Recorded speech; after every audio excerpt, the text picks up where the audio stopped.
Everyone always argues about how good or bad the characters are in this game, but what is possibly just as important is the maps. How enjoyable a game can be is partially dictated by the arena you're playing on. You could be playing Meta Knight on Super Smash Bros. Brawl, but if you're playing an awful map like Jungle Japes, you're probably going to have a rough game. So here's my subjective ranking, let's not forget, of all of the maps in Garden Warfare 2, both regular and turf maps. Keep in mind I haven't gotten to play some special mix modes on these maps, and while I included the backyard in my maps tier list, which I also recommend watching, I'm excluding it from this video as it's not playable on a regular basis and is not playable for either Team Vanquish or turf. I'm GMVS, let's start with the worst map. Number 16 is Time Park. Let's be honest, you all knew it was going to be this map. It's quite literally the Nickelback of GW maps, except it's actually bad. Yeah, Nickelback are hella good actually. For those who are still questioning to this day about why this map is hated, I'll explain.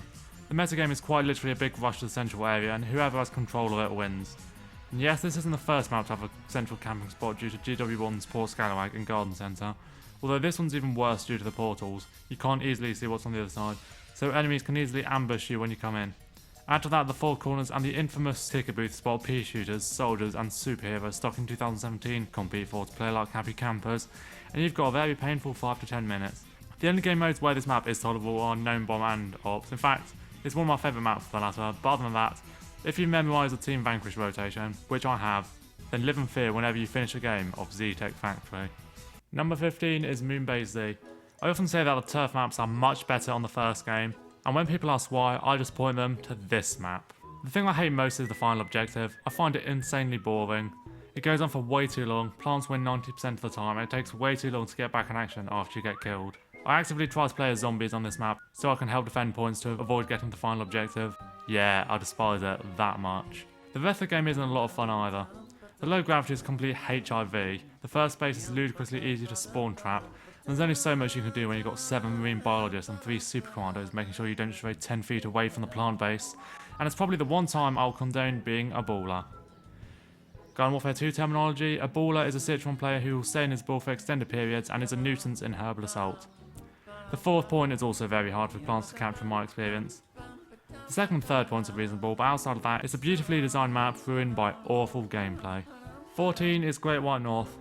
Now, while I don't roll my eyes at getting Canada's own in rotation nearly as much as I do whenever I get Mooney Z, it's not a huge improvement. My biggest criticism is that every point looks and feels the exact same. Yes, one of them has a huge treehouse you can staple yourself to, but that honestly makes it worse. Seriously, if you don't see why camping is frowned upon, you've never played a game of GWN where you've got multiple splash pea shooters and airstrike spamming corns dropping you from above the second you sniff the zone. Other issues with this map are the new teleporters often being out of sight, an issue with the new Gardens and Graveyards maps as a whole, the snowstorm just being a terrible gimmick, and plants having about as much chance of defending the final point as Hot Rod mains do of losing their V card. Kidding!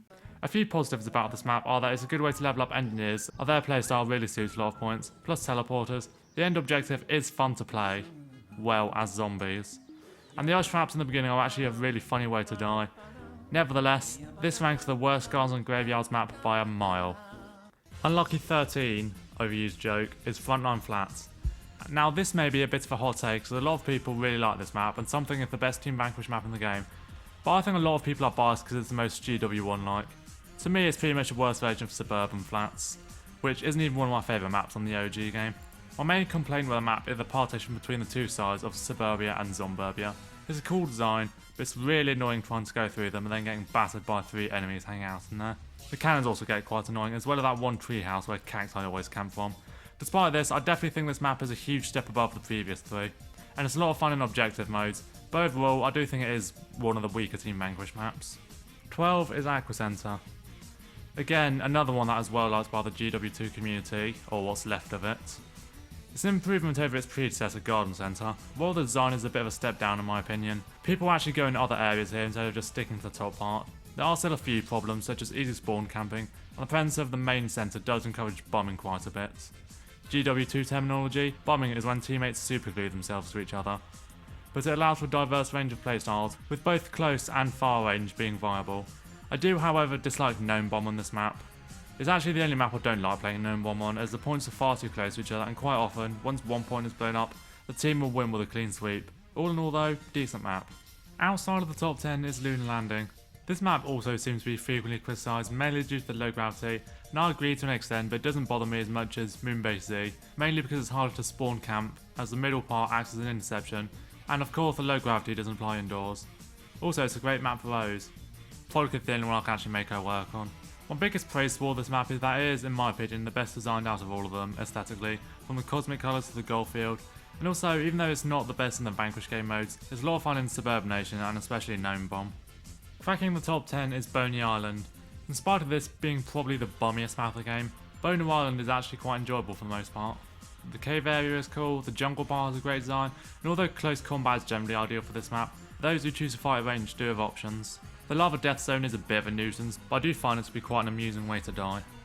And at least it doesn't have the sinking land shenanigans that Seeds of Time does. One thing I will say though is that this map is absolutely horrible in to heal or not to heal, but the cumulative bumming actually makes it unfun to play, but overall, solid map. Number 9 is Zomburbia. The third turf map on the list is fairly standard with few real highlights or complaints, except for spawn camping the very first point, not helped by the numerous obstacles plants must destroy.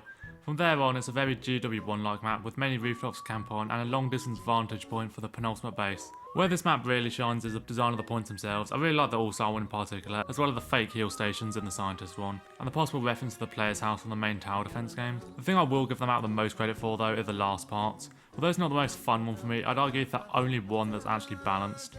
Sure, zombies can crowd around one single point and defend it easily, but I find either team can get the win quite often instead of one dominating, as opposed to maps like Wallnut Hills or Great White North where one team wins the overwhelming majority of the time. 8 is Seeds of Time. Yet another turf map. This is like the polar opposite of Great White North. Every point is completely different as you're taken through a theme park based on time travel. It's basically the Gods and Graveyards version of Time Park, but as you can tell from this ranking, it's actually good. I like the design, I like pretty much all the capture points, and I like how there's a night variation that actually looks different to the regular one. Cough cough, Great White North. However, I have one major complaint about the map. The end objective is so boring. It's basically an overly complex version of Cactus Canyon with more objectives and cannons to travel across the map, and zombies virtually never win. The fact the only map with piles of dirt to summon reinforcements helps a bit, but could really do with a teleporter. It's a chore to get through, and if you're on zombies, has no payoff. Other than that, the map is really fun on either team, despite how easy it is for plants to defend some points. Also, the Egypt area probably are the most secret passages out of every map in the game, which some of the turf maps on this game often lack. In 7th place is Z-Tech Factory.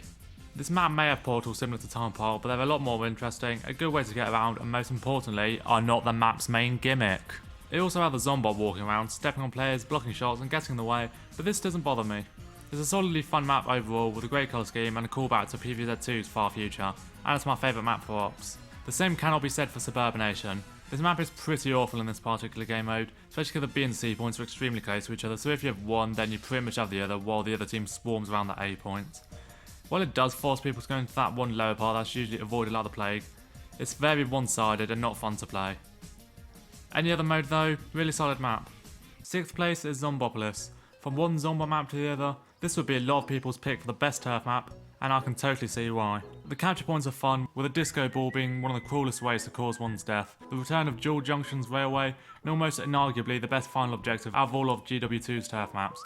Sure, zombies win nearly every round, but it's just so much fun to play, I almost don't care whether I win or lose when playing it, regardless of what team I'm on, and I can say that about this map as a whole. The only negative things I have to say about this map are that a couple of spots such as the bridge above the train yard and the treehouse on the first point are extremely campy, and it can be pretty repetitive to play if you're forced to play it twice in a row, but other than that, best Herbal Assault map, hands down. 5 is Sandy Sands.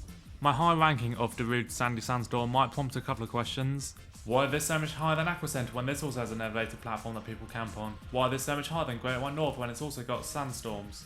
Well, I find that the higher ground isn't sought after as much as Aquacenter's one. Combat often takes place in other parts of the map, and yes, while the high point is a good vantage point to just camp out people from above, it can usually be dealt with pretty easily, such as Hyper, Superhero's High Jump, Rocket Leap, or just use a range character to shut them up. That is another nice thing about this map. It's good for both close and long range characters, plus a nice design that's fun to play on every game mode. Honestly, you can't go wrong with this map. Oh, although one quick thing, and this is one that most players will relate to. This map has the worst spawns, hands down. It's not that uncommon to spawn back in the middle of 3 teammates. 4 is the mighty Wallnut Hills. Welcome to the Hot Take Cafe. I'm Golden Ninja Logswat, and today I'm going to explain why I think Wallnut Hills is a good map. Now you could sort of attribute this to my nostalgia for Garden Warfare 1, given it is indeed one of my favourite maps on that game. But honestly, given how much of a step down turf takeover maps are on this game, I think it's great that they brought back one from Garden Warfare 1. A lot of people say it should have been Driftwood Shores on Main Street, and I can see that, but honestly, would you rather just play Great White North and Steed of Time on turf over and over again for the rest of eternity? There are a few criticisms I have, such as the fact they didn't patch the old NG warp cheats. EPs often make the first part impossible for zombies to play. The fact that you can't play the new classes is a bit of a bummer, and the blue fog at the start looks just plain horrible. But when this map is good and people aren't playing like absolute jerks, it's a very fun experience. The map is beautifully designed, the cameo from the coconut cannon should make any Plant vs Zombies 2 play smile, and this map gets way too much hate from the Garden Warfare subreddit. It is a good map, admit it, you dorks. 3 is Zen Peak. The hometown of Zen characters is a wonderfully designed Asian themed arena that's set at a mountain peak and is a lot of fun to play regardless of what game mode you're playing. It has a lot of rooftops on which players do use a lot as a high vantage point, but in my experience it's relatively easy to counter them, and there's many blind spots you can use to avoid them. This map also is probably the most notable golden gnome location, and even when players have already collected the gnome, they will go down the waterfall to run away from the action, which sounds good, until you realise you can't get back up. All in all, there's no problems I have with this map. Great aesthetics, great design, combat is usually pretty spread out and doesn't often have teams packed together like sardines, and also, the bells, gongs and fireworks are a lot of fun to shoot. Too much, if anything. Number 2 is Colosseum.